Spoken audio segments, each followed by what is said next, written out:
It is a pleasure to be here. I'm so excited to see Drifters Girls. I think Beverley is doing so much for obviously the black community and the story that is going to be told. I've got goosebumps thinking about it, so I'm so proud of that. Well, it's a brand new musical and it's a Michael Harris and David Ian production, so you know that it's going to be of the best quality. I'm excited to see, I've got a friend in it, Tarinn Callender. He's amazing, I'm looking forward to seeing him. And Beverley Knight, I mean, Beverley Knight leading a musical.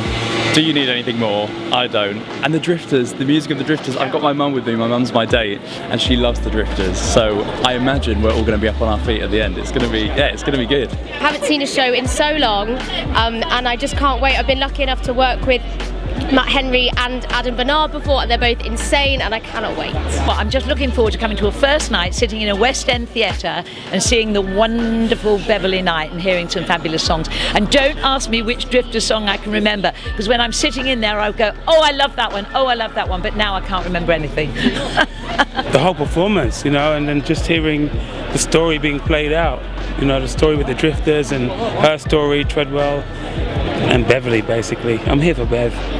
Oh, of course. I mean, I've just put out a Motown record, you know, with the Royal Philharmonic Orchestra. So, you know, basically it's that whole era was a really special time for music. You know, Motown, the Drifters, Temptations, Four Tops, all of them, Marvin, all of it. It was a moment, especially for black music, where it was pivotal. They had great style. I mean, when I was growing up in the 70s and I saw that on the TV, they were the reasons that I wanted to become a singer. When I used to watch them, I was like, I want to be like that.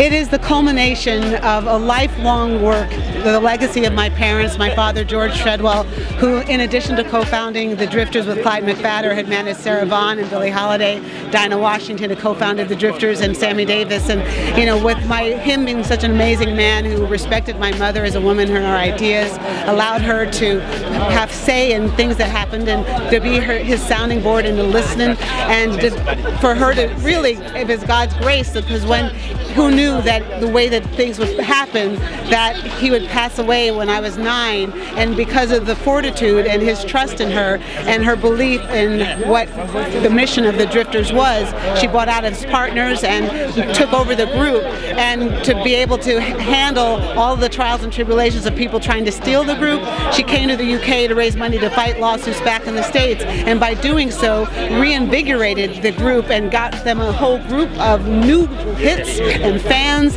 and extended their brand, you know, enormously. So to be here tonight, my mother passed away in 2011.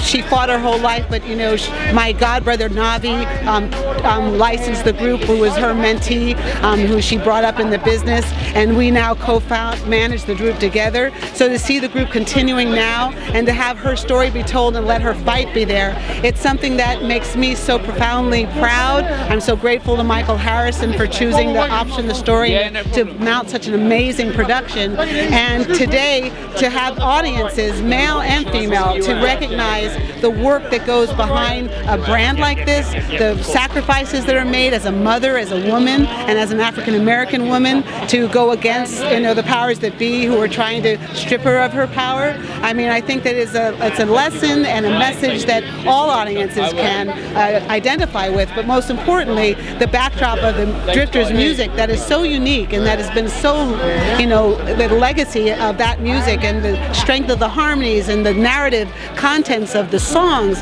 which are things that touch people's hearts.